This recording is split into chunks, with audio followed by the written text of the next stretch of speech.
Hello friends, welcome to the study portal. Study portal में आप सबका स्वागत है। आज की वीडियो में हम करेंगे दोस्तों फाइनेंशियल अपग्रेडेशन अंडर एमएससीपी, इनके एमसीक्यूज यानी कि मॉक टेस्ट। यदि आपने केवीएस एनवीएस के टीयर 2 या फिर एलडी डिपार्टमेंटल वैकेंसी में फॉर्म अप्लाई किया है, ASO, SSA, assistant officer, section officer इन पोस्टों पर, तो आपका एक टॉपिक है जो कि इंपॉर्टेंट है। इससे जो एमसीक्यूज है वो आपके एग्जाम में एवरी ईयर देखने को मिल ही जाते हैं, तो आप हमारे साथ जुड़े रहे। इसी तरह की और इन्फॉर्मेशन के लिए यदि आप हमारे साथ जुड़ना चाहते हैं तो नेम, सिटी, एग्जाम इसी तरह से लिखकर 84474108 नंबर पे हमें व्हाट्सएप कर दीजिए, ताकि जिस भी एग्जाम की आप प्रिपरेशन करें उसी से रिलेवेंट वीडियो का लिंक हम आप तक शेयर करेंगे व्हाट्सएप ब्रॉडकास्ट ग्रुप के थ्रू। ये हमारे हार्ड कॉपी नोट्स है दोस्तों। यूपीएससी प्रिंसिपल, वाइस प्रिंसिपल के लिए बहुत जल्द आपको यूपीएससी की न्यू वैकेंसी जो है वो देखने को मिलेगी। केवीएस एनवीएस के लिए भी प्रिंसिपल, वाइस प्रिंसिपल के नोट्स हमारे पास रेडी है। ईएमआरएस के लिए भी प्रिंसिपल, वाइस प्रिंसिपल के नोट्स रेडी है। ईएमआरएस की वैकेंसी भी इस साल के एंड तक आपको जरूर से जरूर देखने को मिलेंगी। तो नोट्स ऑर्डर कर सकते हैं 4474101008 नंबर पे हमें कॉल करके। ऑल ओवर इंडिया में बाय कुरियर से डिलीवरी अवेलेबल है। केवीएस, एएसओ, एसएसए इन पोस्टों पर भी हिंदी मीडियम, इंग्लिश मीडियम दोनों के नोट्स अवेलेबल है। आप घर पर बैठे नोट्स मंगवा सकते हैं। इस तरह की पैकिंग के साथ हम नोट्स जो है कुरियर के थ्रू ऑल ओवर इंडिया में डिलीवरी कराते हैं। ये ऐप है दोस्तों स्टडी पोर्टल एकेडमी। यदि आप हमारे साथ क्लास ज्वाइन करना चाहते हैं तो ऐप को डाउनलोड करेंगे। यूपीएससी का न्यू बैच जो है वो स्टार्ट हो चुका है। आप हमारे साथ नए बैच वैसे भी स्टार्ट होते ही रहते हैं, तो रिकॉर्डेड या लाइव जो भी ऑप्शन चाहते हैं आप ज्वाइन कर सकते हैं। केवीएस एनवीएस का बैच भी हमारे ऑनलाइन ऐप के थ्रू ही आपके लिए अवेलेबल है। ईएमआरएस का बैच भी है, ऐप पर ही अवेलेबल है। टिल वैलिडिटी जो आपकी रहेगी वो एग्जाम तक रहेगी। दोनों ही टीयर के बैचेस हम प्रोवाइड कराते हैं, टीयर 1 और टीयर 2। इस तरह से ही आपको क्लासेस मिलेंगी फाइल्स फोल्डर के थ्रू, और जो मॉक टेस्ट सीरीज है वो भी ऐप के थ्रू ही प्रोवाइड कराई जाती है। तो स्टार्ट करते हैं दोस्तों अपना first questions. What is the full form of MSCP in the context of a central government services? केंद्र सरकार की सेवाओं के संदर्भ में MSCP का पूर्ण रूप क्या है? मैक्सिमम एश्योर्ड करियर प्रमोशन, या फिर B modified assured career progression, या फिर C monthly advance career plan, या फिर D model assured career promotion. क्या है full form MACP? Central government service के अंडर जो इसकी फुल फॉर्म है modified assured career progression. B option correct. आप अपने आंसर कमेंट्स करते जाइए कमेंट्स बॉक्स में। नेक्स्ट क्वेश्चन है, under the MACP scheme how many financial upgradations are granted during the entire career of an employ?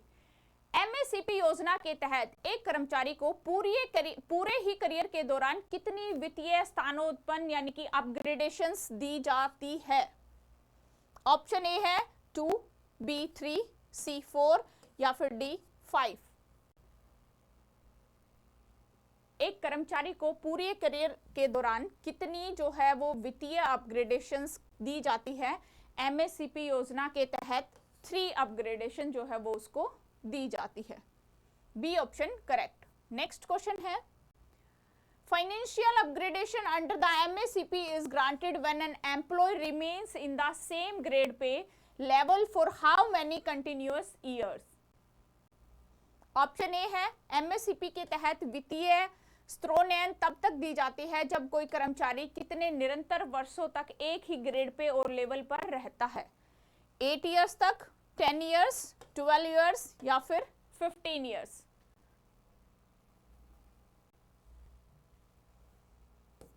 Right option है यहां पर आपका option B 10 years. Next question है, for teaching staff PRT, TGT, PGT after how many years of service in the entry scale is the senior scale granted? शिक्षण staff के लिए entry scale में कितने वर्षों की सेवा के बाद सीनियर स्केल दिया जाता है? 10 ईयर्स या फिर 12 ईयर्स या फिर 15 ईयर्स या फिर 8 ईयर्स? टीचिंग स्टाफ में PRT, TGT और PGT। राइट ऑप्शन है बी, यानी कि 12 ईयर्स के एंट्री स्केल के बाद इनको 12 साल के बाद सीनियर स्केल जो है वो दिया जाता है। नेक्स्ट क्वेश्चन है, how many years of service in the senior scale are required for a teacher to be eligible for the selection scale? एक शिक्षण को सिलेक्शन स्केल के लिए पात्र होने के लिए सीनियर स्केल में कितने वर्षों की सेवा की आवश्यकता होती है? 10 ईयर्स, 12 ईयर्स, 6 ईयर्स या फिर 15 ईयर्स?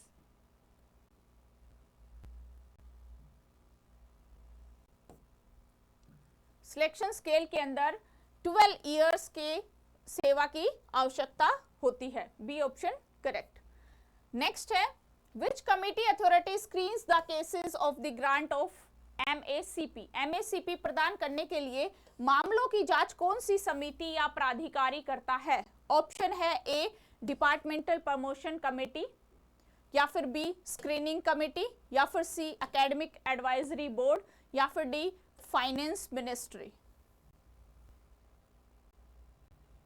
कौन करता है MACP प्रदान करने के लिए मामलों की जांच? राइट ऑप्शन है दोस्तों B screening committee. Next question है, इज अ सीनियर स्केल और MACP considered a functional promotion involving a change in designation? क्या सीनियर स्केल या MACP को पदनाम में बदलाव वाला क्रियात्मक पदोन्नति माना जाता है?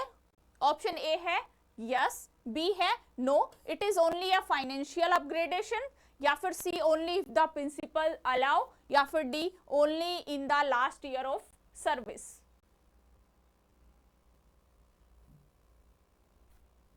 राइट ऑप्शन है आपका option B, no it is only a financial upgradation. Next question है, what is the benchmark of APAR annual performance assessment report required for the grant of MACP senior scale since 2016? 2016 से MACP senior scale प्रदान करने के लिए आवश्यक अपार का benchmark क्या है? ऑप्शन ए है गुड, बी है वेरी गुड, या फिर सी है आउटस्टैंडिंग, या फिर डी है एवरेज। कौन सा ऑप्शन करेक्ट है? राइट ऑप्शन है option B very good. Next question है, when an employee is granted MACP how many increments are added to their existing pay? जब किसी कर्मचारी को MACP दिया जाता है तो उसके मौजूद वेतन में कितने वेतन वृद्धि यानी कि कितना इंक्रीमेंट जोड़ा जाता है? Option A none, B 3% of the basic pay, C 2, या फिर D 10% of basic pay. Right option है दोस्तों B 3% of the basic pay. Next question है, if an employ refuses a regular promotions what happens to their MACP benefits? यदि कोई कर्मचारी नियमित पदोन्नति से इनकार करता है तो उसके MACP लाभों का क्या होता है? नो इफेक्ट्स, कोई प्रभाव नहीं पड़ता। MACP shall not be granted, नहीं मतलब MACP नहीं दिया जाएगा, या फिर they are dismissed, या फिर their salary is reduced। क्या प्रभाव लाभों का क्या होता है उसके? राइट ऑप्शन है B MACP shall not be granted, मतलब MACP नहीं दिया जाएगा। नेक्स्ट क्वेश्चन है, for teacher is it mandatory to attend an in-service training refresh course to get the senior selection scale? शिक्षकों के लिए क्या सीनियर सिलेक्शन स्केल को प्राप्त करने के लिए in service training refresher course इनमें भाग लेना अनिवार्य है? ऑप्शन ए है नो, बी ऑप्शन है यस ऑफ स्पेसिफाइड ड्यूरेशन, या फिर सी है ओनली फॉर PRTs, या फिर डी है only for they have results, sorry only they have low results, if they have low results, यदि उनका रिजल्ट्स कम आता है, परफॉर्मेंस कम रहती है। राइट ऑप्शन है यहां पर B yes of specified duration. Next question है, does the period of suspension count towards the 10, 20, 30 years required for MACP? क्या निलंबन की अवधि MACP के लिए आवश्यक 10, 20, 30 वर्षों में गिनी जाती है? ऑप्शन ए है yes always, B no unless it is treated as duty by the competition authority, या फिर C only for group D, या फिर D only for FIR is if FIR is cancelled?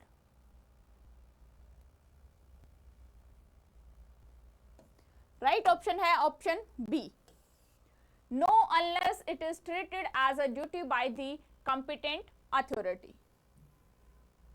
Next question है, if an employee is promoted to a post which carries a higher level before 10 years, can they still get the first MACP?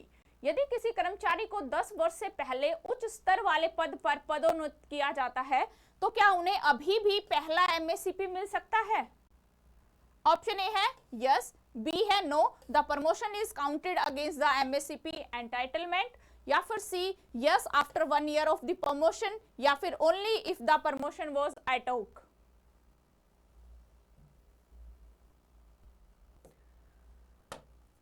यदि किसी कर्मचारी को 10 वर्ष से पहले उच्च स्तर वाले पद पर पदोन्नत किया जाता है तो उसका जो MACP है वो no, the promotion is counted against the MACP entitlement. तो बी ऑप्शन जो है यहाँ पर करेक्ट रहेगा। नेक्स्ट क्वेश्चन है, on the granted of MACP the pay is fixed in the next higher level in the MACP प्रदान करने पर वेतन को किसमें अगले उच्च स्तर पर निर्धारित किया जा सकता है? सेम सेल, पे मैट्रिक्स, ओल्ड ग्रेड पे, या फिर पर्सनल पे? कौन सा ऑप्शन करेक्ट है?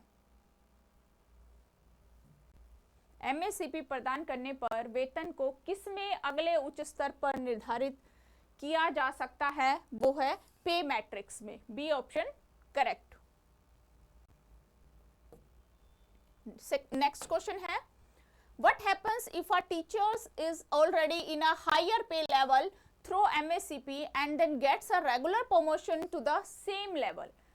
क्या होता है यदि एक शिक्षक MACP के माध्यम से पहले से ही उच्च वेतन स्तर पर है और फिर उसी स्तर पर नियमित पदोन्नति प्राप्त करता है?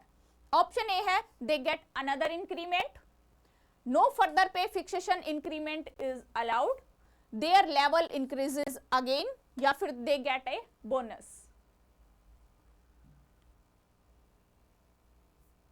राइट ऑप्शन है दोस्तों option B, no further pay fixation increment is allowed. तो बी ऑप्शन जो है यहाँ पर करेक्ट है। नेक्स्ट क्वेश्चन है, MACP is applicable to which category of employees? MACP कर्मचारियों की किस श्रेणी पर लागू होता है? Option A only regular employees, B casual and contractual staff, C ad hoc staff, या फिर D only if joining after 2020? MACP कर्मचारियों की किस श्रेणी पर लागू होता है? राइट ऑप्शन है option A only regular employees. Next है, for the purpose of MACP qualifying service does not include. MACP के उद्देश्य से अर्हक सेवा में क्या शामिल नहीं है? Period of earn leave, period of extraordinary leave without medical certificate, या फिर पीरियड ऑफ स्टडी लीव, या फिर पीरियड ऑफ मैटरनिटी लीव? कौन सा है, क्या है जो इसमें शामिल नहीं है? MACP के उद्देश्यों में क्वालिफाइंग सर्विस के अंदर period of extraordinary leave जो है वो शामिल नहीं है without medical certificate. B option correct.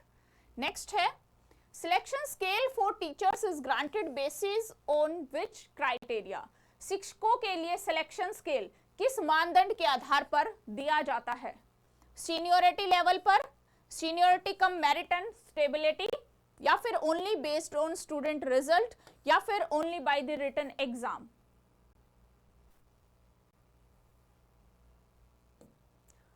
Right option है आपका option B, seniority cum merit and the suitability. B option यहां पर करेक्ट रहेगा। तो ये थे दोस्तों हमारे MCQs जो कि आपके एग्जाम पॉइंट ऑफ व्यू से इंपॉर्टेंट है। तो सभी स्टूडेंट जिनका भी एग्जाम है सभी को बेस्ट ऑफ लक। आज की वीडियो में इतना ही। Thank you.